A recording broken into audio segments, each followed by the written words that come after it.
sinalizar que está iniciando a gravação e agora está gravando. Então, vamos lá, eu vou só fazer uma apresentação inicial e já passo a bola para você tocar as perguntas. Então, há muitas dúvidas sobre o futuro da economia brasileira no pós-pandemia, né?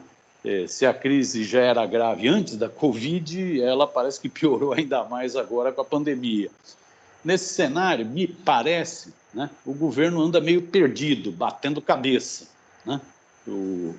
Há um choque explícito entre o ultra-neoliberal Paulo Guedes e outra parte, um outro setor que se diria mais desenvolvimentista do governo Bolsonaro, né? Guedes garante que está tudo bem, que a economia, que isso vai ser na forma de V. Teve uma queda brusca e agora vai ter um crescimento brusco, né? Forte queda, forte alta. Diz também que não tem preocupação nenhuma com a inflação, com o desemprego e tal. Estou querendo entender qual vai ser, como que está a economia brasileira e qual é o futuro dela. Para isso, para resolver esse impasse, eu convidei e vou conversar aqui com uma bela figura, o economista Nelson Marconi. Nelson, eu tive o prazer de conhecê-lo nas riquíssimas reuniões do Projeto Brasil Nação, na casa do professor Bresser Pereira. O Projeto Brasil Nação foi uma belíssima iniciativa, né, articulada pelo Bresser Pereira, Celso Amorim, Eleonora Lucena e muitas outras pessoas preocupadas com o desmonte do país e a necessidade de um projeto de desenvolvimento nacional. O Nelson é professor de macroeconomia e finanças públicas da Fundação Getúlio Vargas e coordenador do Fórum de Economia da mesma instituição, da FGV. Ele também faz parte da Associação Keynesiana Brasileira e é coautor de vários livros, muitos deles, inclusive, com o professor Bresser Pereira. Nas eleições presidenciais de 2018, o Nelson coordenou a equipe que elaborou o programa econômico desenvolvimentista do ex-ministro Ciro Gomes, do PDT. Então, entende bastante de economia, queria te agradecer muito você ter topado esse papo, Nelson. Obrigadão mesmo, viu, mestre? Eu que te agradeço, é um prazer, você é um cara super simpático, bacana sempre, e para mim é um prazer poder conversar com você e ajudar no seu, participar, né, do seu programa tal, e poder debater essas questões com uma pessoa tão bem inteligente e bem informada como você. Eu que agradeço. Só não tem aquela comidinha, o cafezinho da casa do Bresser. Ficou faltando. Mas vamos nós, então. Vamos lá, para a primeira pergunta. Nelson, como que você avalia a atual situação da economia brasileira e como que ela vai sair dessa pandemia, dessa baita crise sanitária, né? Quais são os maiores impactos, quais serão os maiores gargalos na economia brasileira, né? Por exemplo, está o debate aí se vai ter um repique inflacionário ou não. Tem um debate também de como que fica a questão da taxa de desemprego, questão da crise fiscal. Então, qual é a sua avaliação sobre esse estágio atual? A minha avaliação é que, quer dizer, a economia já estava ruim antes da pandemia, né? Tá certo? E a gente enfrentou muito mal esse problema, porque teria que, na verdade, o governo ter feito, do ponto de vista sanitário, né, um controle mais imediato, mais efetivo, né, para tentar reduzir mais rápido a curva de infecção, de mortalidade e tal. E hoje o que a gente tem é uma queda muito devagar, e é como se a gente tivesse entrado, a situação normal da normalidade agora parece que virou a pandemia. Quer dizer, o novo normal que todo mundo falava, o que é o novo normal? O novo normal é conviver com a pandemia aqui no Brasil, certo? Que é uma coisa absurda, e do ponto de vista da saúde pública, lógico, e tem suas implicações econômicas também, né? Porque ao invés da gente pensar numa situação que seria mais incisiva, né, e fazer um ataque rápido às questões, você agora está retornando devagar, mas com muita gente, todo mundo amedrontado, ao mesmo tempo você não vai muito para a rua, com razão, outros já não aguentam mais ficar dentro de casa, alguns trabalham, outros não trabalham, né? Ninguém consegue ficar também tanto tempo sem ter renda. Então o que acontece? As pessoas começam a se virar, mas tudo na base do vamos nos virar um pouco, porque não está nada equacionado, né? O problema não está equacionado, o problema continua na mesa. A diferença é que nós estamos há 6 meses em quarentena, então uma hora a coisa tem que começar a funcionar de novo. O pior é que vai estar começando a funcionar num ambiente muito ruim ainda, né? De contágio e de, vamos dizer, de transmissão, né? Ainda que esteja diminuindo, mas ainda é muito alto, né? Então, isso tem um impacto na economia, logicamente, primeira coisa. Então, quer dizer, eu acho que a gente vai continuar crescendo muito pouco. Essa história do retorno em V, que o ministro da Economia, lá o Paulo Guedes, quer falar, eu acho que é conversa meio para boi dormir, né? Na verdade, é muito mais um discurso, digamos, retórico, né? Tá certo? Do que realmente uma coisa que a gente vê que vai acontecer. Eu não vejo como você ter um repique inflacionário significativo, quer dizer, porque a inflação continua muito baixa, mesmo com essa alta que teve dos alimentos, tal, etc., a média da inflação é muito baixa, né? Você não tem como ter um repique inflacionário numa situação de queda do nível de atividade, ou de nível de atividade se recuperando, mas ainda abaixo do que era antes da epidemia, que já era, né? E a taxa de desemprego agora vai começar a subir mais ainda, porque o que acontece? A forma como o desemprego é calculado, na verdade, você só considera como desempregado quem foi procurar trabalho. Mas se você não procurou trabalho, você entra na estatística deles do subutilização da força de trabalho. Tá certo, esse é o critério internacional, não está errado o que o IBGE está fazendo. Mas fica muito claro que agora vai aumentar o desemprego porque as pessoas estão começando a procurar emprego. E se você olha as outras estatísticas de subutilização da força de trabalho, é uma coisa absurda, coisa de estar em 30% da força de trabalho, coisa que lá atrás, no começo da década, 2012, o começo da série lá, era 15%, quer dizer, dobrou, quer dizer, você tem 30% das pessoas subocupadas ou trabalhando menos horas do que queriam, ou com medo de procurar emprego, ou desempregadas. 30% da força de trabalho é gente para burro, né? Então, eu acho que é muito difícil a gente ter uma retomada consistente. E assim, então não tem impacto sobre a inflação também, porque a inflação continua, ainda que tenha um pouquinho, mas é coisa de estar em 2% ao ano, 2 e poucas, o que é isso? Né? Com uma crise dessa. E do ponto de vista fiscal, o governo também errou, porque é o seguinte, ele deveria ter usado uma estratégia alternativa agora na pandemia, que seria você não, quer dizer, se financiar com emissão de moeda. Agora era o momento de fazer isso, porque a gente tem uma crise muito grande, é um momento absolutamente anormal e que não dá para você, com uma necessidade do governo gastar mais, com certeza, já tinha problemas também antes, o teto, e agora piorou, né? Quer dizer, o problema que eu quero dizer, o teto já era inviável, né? Tá certo? E agora ficou mais inviável ainda com a pandemia e você precisa gastar, né? Tá certo? Tudo bem, abriram uma exceção, mas eles têm uma pressão sobre a dívida pública vai aumentar e isso no futuro tem um problema para nós. Então o que devia ter sido feito? Devia ter falado, olha, nessa situação específica agora de pandemia, vamos deixar o Tesouro, né, vender títulos para o Banco Central, isso significa que o Tesouro vai se financiar com o primo dele, que é o Banco Central, né, o Banco Central vai entregar moeda para o Tesouro e vai financiar essas coisas da pandemia para a gente sair bem dessa. Né? Mas também não fizeram isso. Então, o que acontece? Nós vamos sair numa situação também fiscal muito ruim. Né? Mas, desculpa, Nelson, nessa questão da emissão de moeda, quais foram os argumentos que o governo utilizou, sua equipe, parte da mídia, para ser contra a emissão de moeda? Como você se contrapõe a essa argumentação? A primeira argumentação clássica contrária a essa é que você emitir moeda dizer, né, que o governo emitir moeda vai levar a mais inflação. Então você fala, olha, como é que a economia que estava numa crise, como estava, ainda está, mas tudo bem, que a gente olhava em maio, junho, etc., o que estava acontecendo, da onde ia vir a inflação? Né? E mesmo agora você fala, tudo bem, é isso que eu falei, tem uma inflação localizada, tal, etc., mas que se olha o acumulado da inflação no ano é baixíssimo, né? A média dos preços. Então, da onde vai vir essa inflação? Então, esse não é um argumento que seja razoável. Aí o segundo argumento era o seguinte, olha, né? O governo, se ele emitir moeda, ele terá que baixar a taxa de juros. Ele vai perder o controle sobre a taxa de juros, né? Porque aumenta a oferta de moeda e aí fica o controle sobre a taxa de juros. E esse é um problema. Aí eu falava, bom, mas justamente agora a taxa de juros tem que cair mesmo, não tem por onde. Não estamos num momento qualquer que você fala assim, vamos usar os instrumentos tradicionais de política. Né? Não dá para fazer isso. Né? Terceira coisa, né? Mas o Banco Central vai entrar, vai ter que entrar depois enxugando a quantidade de moeda em circulação. Eu falei, mas é justamente isso que não pode. E aí aí ficou-se nesse argumento de que isso poderia causar uma depreciação da moeda, né? Também porque a taxa de juros caindo ia causar uma depreciação da moeda. Falava, bom, olha, a depreciação já aconteceu, e é porque saiu o capital do Brasil, tá certo? Esse capital já foi embora, o especulativo, inclusive, pensando de um certo ponto de vista, graças a Deus, né?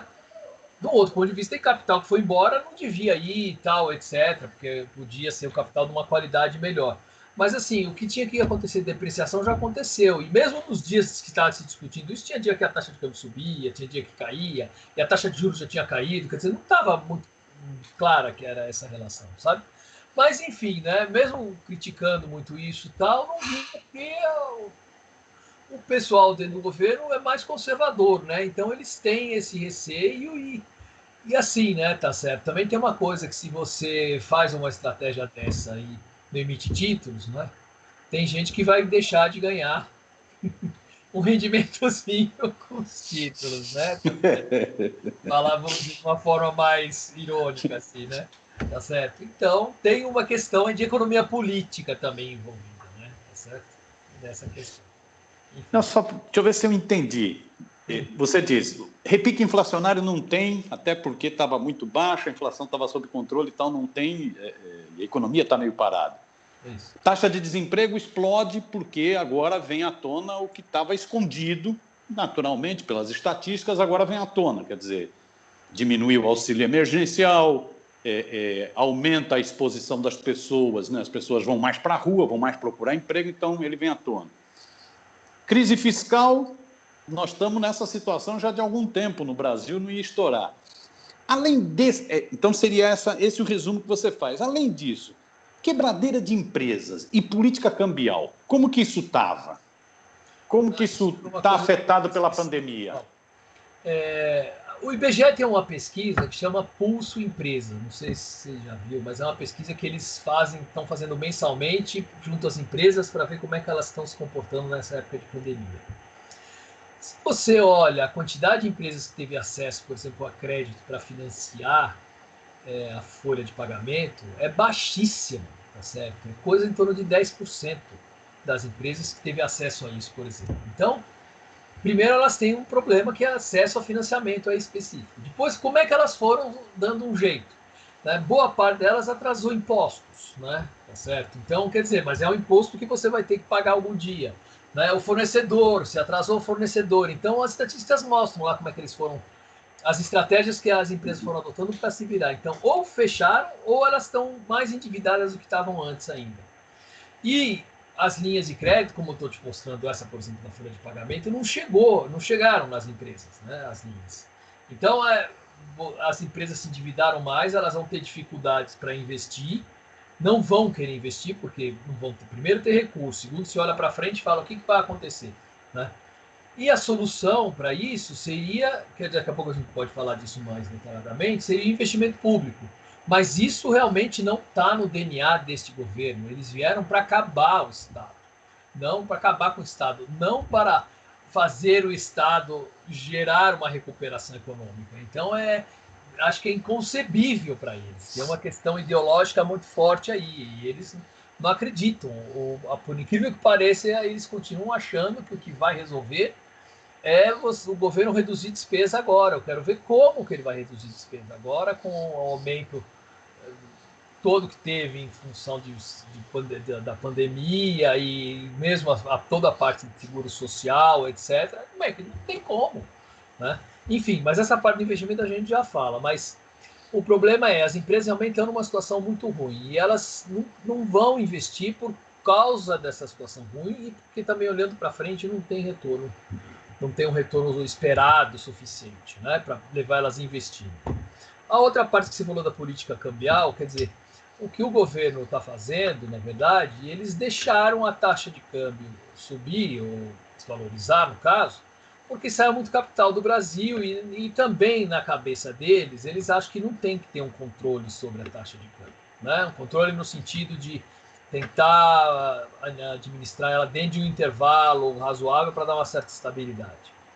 A hora que, porventura, acontecer algum movimento contrário, que acho que vai demorar para acontecer no Brasil, mas supondo que acontecesse, eles iam deixar apreciar de novo. Então, veja bem, a política cambial é praticamente não intervir muito, né, no mercado, certo? E deixar o câmbio subir um pouco, quer dizer, quando começa a pressionar muito, eles vão lá intervir no mercado, se tiver que cair, eles vão achar bom também, tudo bem. Não é uma política de administração da taxa de câmbio, como você precisa fazer, para dar previsibilidade para o exportador, até para o importador, inclusive, né? Para todo mundo que faz negócio com o mercado externo, você tem que ter uma certa previsibilidade, não? Então, o que acontece? Essa taxa de câmbio hoje, que está 5 e pouco, né, ela está até alta, ela podia ser um pouco mais baixa que isso, no nosso cálculo, assim, para quanto poderia ser, né, uma taxa de câmbio competitiva para o exportador.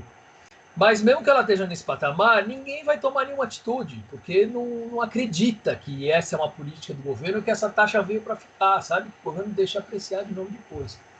Né? Então foi uma coisa que aconteceu com a pandemia, provavelmente na volta, depois vai reverter isso se o governo não fizer nada. Enfim.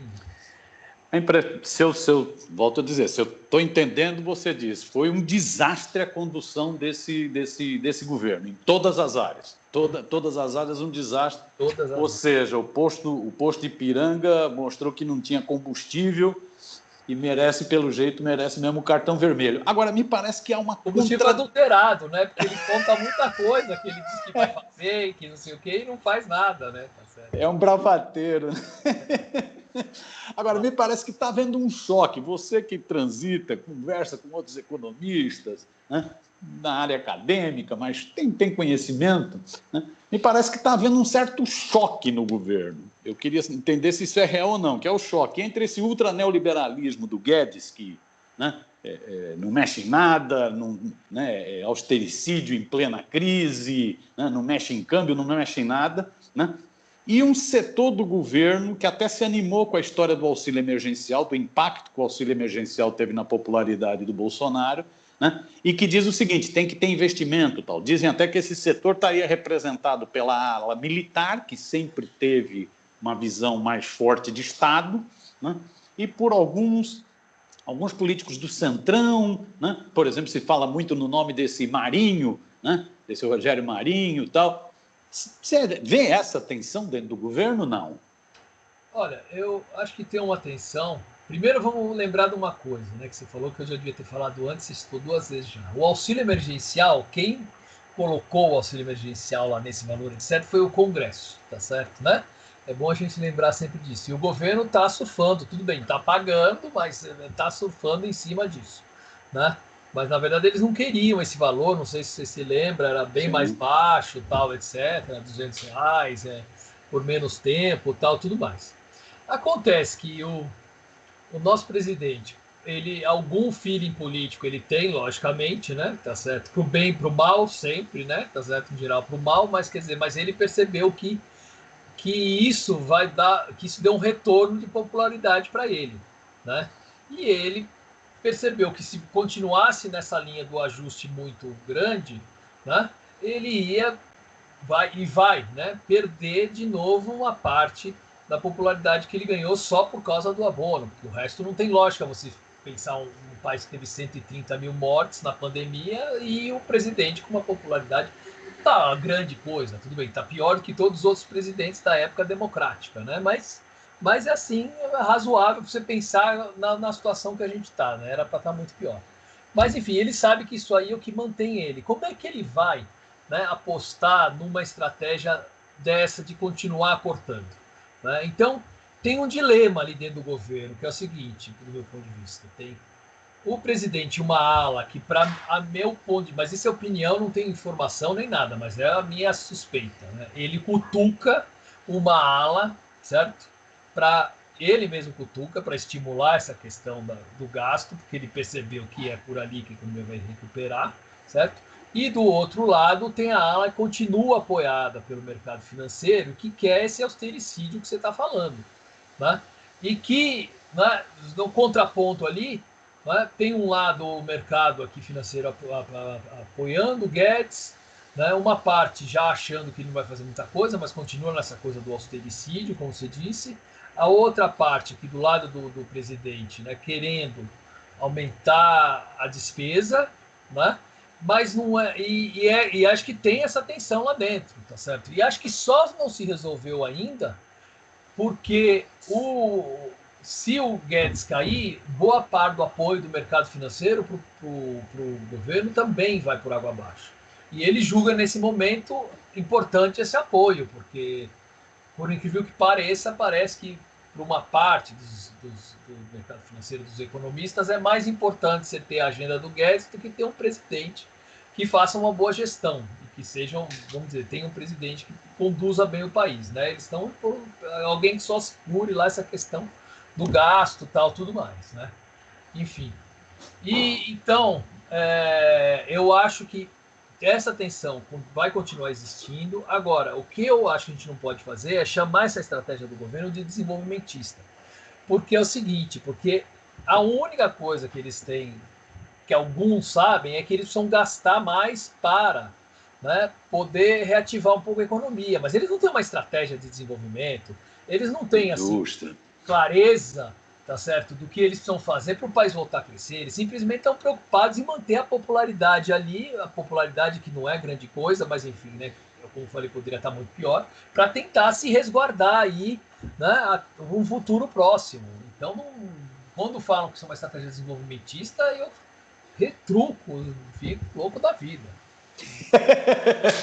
Eu queria exatamente, para a gente tentando e fechar Tá. nossa conversa, que está excelente, exatamente pegar essa questão que você levantou agora de um projeto de desenvolvimento. O que seria um projeto de desenvolvimento nacional consistente para enfrentar essa crise que, como você já disse, não vem, a pandemia só agravou, ela já vem antes, né, que é uma crise de desmonte do Estado Nacional. O que seria esse projeto de desenvolvimento? Quais seriam as medidas prioritárias? Quais seriam as reformas prioritárias?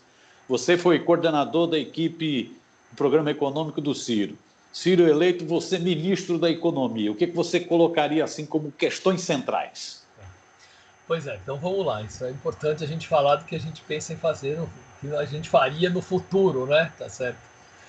E agora, então a primeira coisa que uma estratégia desenvolvimentista, né, é uma estratégia que busca primeiro defender os interesses nacionais, certo? Porque você está pensando no desenvolvimento do país, logicamente, de uma forma autônoma e soberana, né? Segundo, que você precisa criar empregos de qualidade, né? Tá certo? Fazer o país crescer, logicamente, mas visando justamente, visando o quê? Visando que você consiga aumentar a quantidade de empregos de qualidade numa quantidade boa para as pessoas. Você só vai conseguir fazer isso se tiver uma política que direcione, né, a produção para os setores que geram mais empregos, tal, tudo mais. Então tem uma combinação de coisas que você precisa fazer para chegar nesse mix de setores que são aqueles que geram o que a gente chama de maior valor adicionado, que geram uma quantidade de empregos razoável também para poder a economia crescer e junto com ela os empregos e de forma justa, né, distribuindo mais a renda, incorporando mais pessoas no mercado de trabalho. Então, a estratégia, né, tem que ter como objetivo lá na frente isso, né, e melhorar os indicadores sociais, tal, tudo mais. Então você fala, bom, eu quero atingir tal patamar em tantos anos, né, de emprego, de qualidade, de renda, de indicadores de saúde, de educação, tudo mais. E coloco isso, logicamente, respeitando a estabilidade, né, levando em consideração que você não pode ter inflação alta, tudo mais, e traçar o que você precisa fazer para chegar nesses objetivos, né? Então tem muita coisa que você precisa fazer, né? Mas as primeiras que você precisa fazer do ponto de vista macroeconômico, logicamente, ter o câmbio no lugar relativamente estável, como a gente já falou, né? Precisa ter uma taxa de juros baixa. Então, você precisa fazer uma reforma financeira. Já de cara eu digo para você, que a taxa de juros está baixa, agora a básica, né? Tá certo? Mas se você olha a taxa de juros, tanto dos títulos de longo prazo do Tesouro, mas isso é por outro motivo, a gente já fala, e também no mercado, elas continuam altas, porque você tem uma concentração muito grande do sistema financeiro, pode falar até um pouco do arcabouço institucional, tal, etc., mas a concentração é muito grande. Então isso você precisava fazer.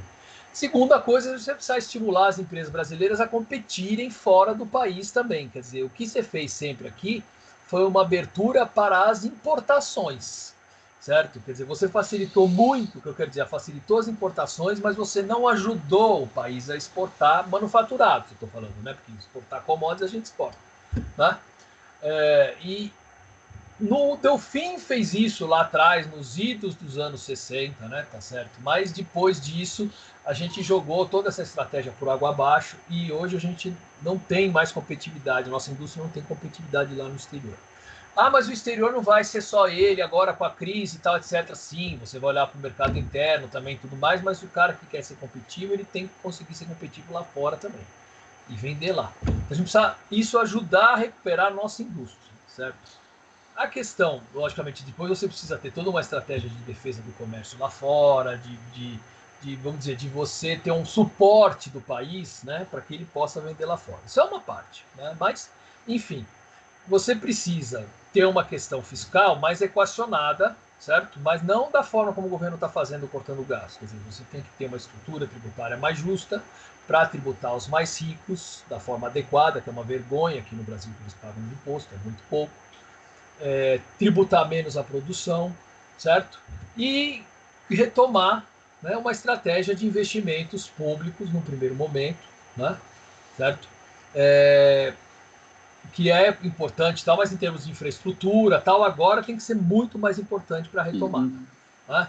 Do ponto de vista tributário, como eu te falei, você tem que cobrar mais dos mais ricos, diminuir uma série de subsídios que hoje a gente concede, não deveria estar concedendo, pelo menos uma parte deles, que seja uma parte pequena, 10% já dava uma grana boa para a gente aplicar em investimento.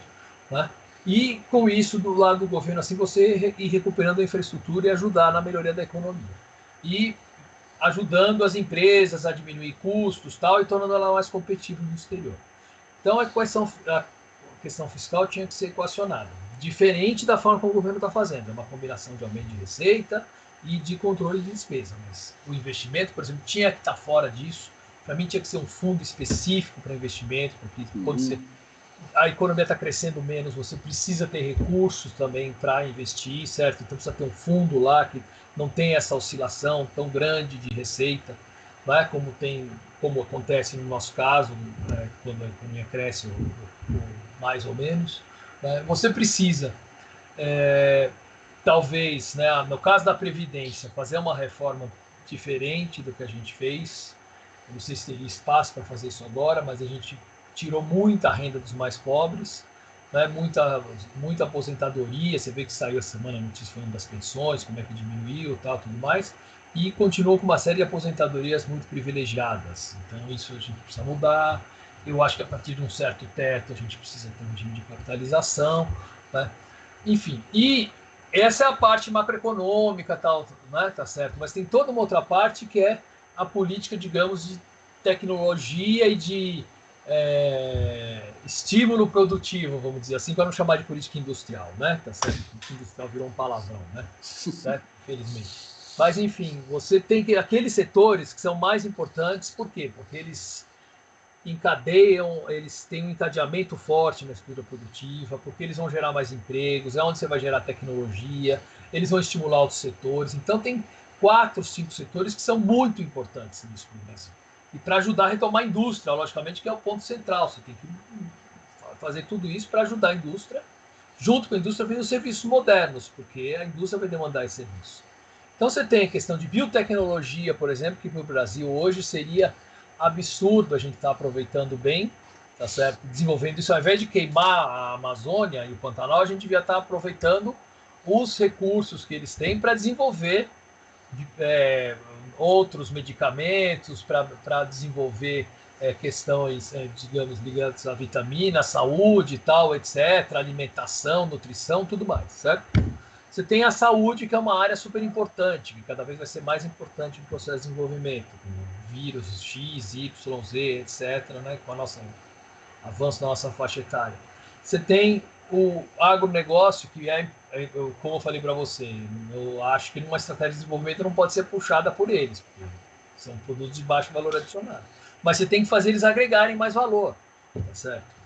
Tem outros setores, como, por exemplo, a própria energia, o petróleo, tá certo? Energias renováveis, tal, que são importantes para a gente aproveitar. Então, assim, E tem até o complexo militar, que a gente pensar do ponto de vista como os Estados Unidos fizeram, eles desenvolveram boa parte da tecnologia dentro do complexo militar, né? Não estou falando que nós vamos guerrear com os outros, não é isso, é desenvolvimento de tecnologia.